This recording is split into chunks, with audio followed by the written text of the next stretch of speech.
তুমি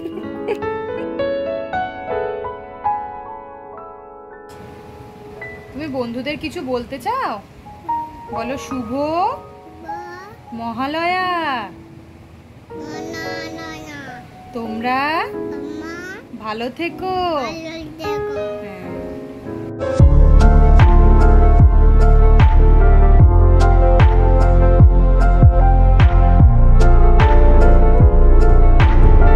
নমস্কার, আমার চ্যানেলের নতুন আরেকটা ব্লগে আপনাদের সকলকে স্বাগত জানাই। আজ হলো 2রা অক্টোবর, মানে মহালয়ার দিন। আজকে ভোর ভোর ঘুম ভেঙে গেছে। আসলে জানেন তো, আমি না ছোটোবেলা থেকেই একটা অভ্যাস তৈরি হয়ে গেছে যে মহালয়ার দিন সকালবেলা উঠে মহালয়া দেখব। সে আমার সঙ্গে আমার ঠাকুমা দেখতো আগে, আর এখন কর্তামশাই থাকে বা না থাকলেও আমি একা একাই দেখি। আসলে শাশুড়ি মাও সকালবেলা উঠে পুজো করে, সেই জন্য শাশুড়ি মা সকালবেলাটা দেখার সময় পায় না। আর যখন পুজো শেষ হয়ে যায় তখন টিভি দেখতে বসে। তো যাই হোক, আমি সকাল সকাল উঠে পড়েছি। আর আজকে সকালে তাড়াতাড়ি ওঠার আরও একটা কারণ আছে। আজকে আমার মামা শ্বশুর বাড়িতে আমাদের নিমন্ত্রণ, তো সেইখানেই যেতে হবে। তার মধ্যে চটপট করে কাজগুলো সেরে ফেলি, না হলে তো দেরি হয়ে যাবে। চলুন আজকে আপনাদেরকে একটা বিশেষ জিনিস দেখাই। এই দেখুন, এই যে পাঞ্জাবিটা দেখছেন, এটা আমার ছোট্ট বাবার। এই পাঞ্জাবিটা আমার একটা বন্ধু নিজের হাতে এঁকে আমার বাবুকে আগের বছর পুজোর সময় দিয়েছিল, কিন্তু তখন আমার ছেলের গায়েটা অনেকটা বড় ছিল, সেই জন্য আর পরানো হয়নি। তাই জন্য ভাবলাম মহালয়ার দিন এই সুন্দর পাঞ্জাবিটা ওকে পরাই। আর তার সাথে সাথে আমি পরবো শাড়ি, আমার মাসির দেওয়া একটা সানা সিল্ক। আসলে বাচ্চাকে ক্যারি করতে গিয়ে শাড়িটা একেবারেই পরা হয় না, তো সেই জন্য ভাবলাম যে শাড়ি যখন পরা হয়ই না, তাহলে আজকে একটা শাড়িই পরা যাক। সেই জন্য আমাদের দুজনের জন্য শাড়ি এবং পাঞ্জাবি বার করে ফেলেছি। আসলে পুজো আসছে তো, তাই মনটাও যেন একটু সাবেকি সাজেরই ইচ্ছা হচ্ছে। জানেন, আমার শ্বশুরবাড়িতে একটা নিয়ম আছে যে মহালয়ার মধ্যে নাকি ভাগনাকে আর জামাইকে বাড়িতে নিমন্ত্রণ করে খাওয়াতে হয়। তো বিয়ের পর থেকেই সেই নিমন্ত্রণটা আমি, আমার মামনি আর কর্তামশাই পেয়ে থাকি। আর এখন আমাদের সাথে সাথে আমাদের পুটলি ছানাও যাবে তার দাদুর বাড়িতে। আগের বছর আমার ছেলে অনেকটাই ছোট ছিল, ফলে আগের বছর আর যাওয়া হয়নি।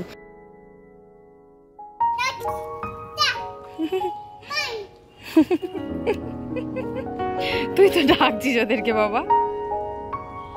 দেখুন, আমরা রেডি হয়ে গেছি। বলুন তো কেমন লাগছে আমাদেরকে এরকম সুন্দর সেজে গুজে? চলুন আস্তে আস্তে এবার রওনা দেওয়া যাক। এই প্রথমবার মামার বাড়িতে নিয়ে গেছি বলে আমার মামা মামি কিন্তু ভীষণ খুশি হয়েছে। আর তার সাথে সাথে আমার ছেলে এত বড় জায়গা পেয়ে সে তো হইচই শুরু করে দিয়েছে। চলুন আপনাদেরকে একবার ছাদটা ঘুরিয়ে নিয়ে আসি। ছাদে নিয়ে যাওয়ার একটা বিশেষ কারণ আছে, সেটা হলো মামি কিন্তু সংসারের সব কাজ সামলিয়ে দুটো ছেলেকে দেখাশোনা করে তারপরে আবার গাছের পরিচর্যাও করে। আর দেখুন কি সুন্দর গাছের লঙ্কাগুলো সব লাল হয়ে গেছে, দেখতে কি অপূর্ব লাগছে, তাই না? আর মামার বাড়ির ওইখানে অনেকগুলো বাড়িতে দেখলাম সুন্দর সুন্দর বাগান আছে, জানেন, তা সেগুলোর পরিচর্যাও করতে তো অনেকটা করে সময় লাগে, তাই না বলুন?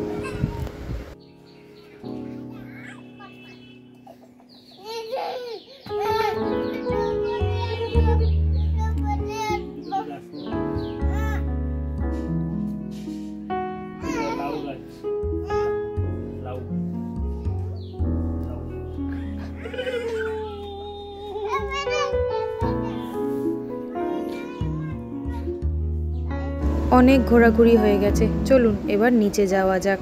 আমার ছেলে তো এক জায়গায় বসার মানুষ নয়, তাই জন্য নিচে এসে ঠাম্মির সাথে বারবার যাচ্ছে ফুল তুলতে।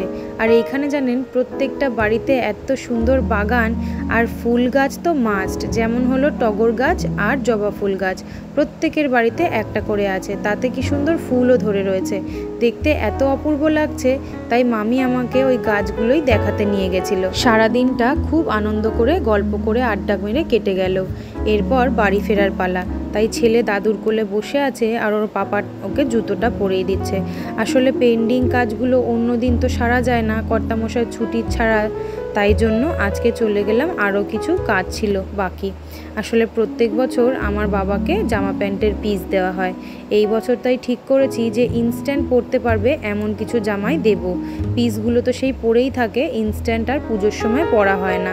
তার জন্য দেখছিলাম সোয়েট শার্ট আর তার সাথে ট্রাউজার।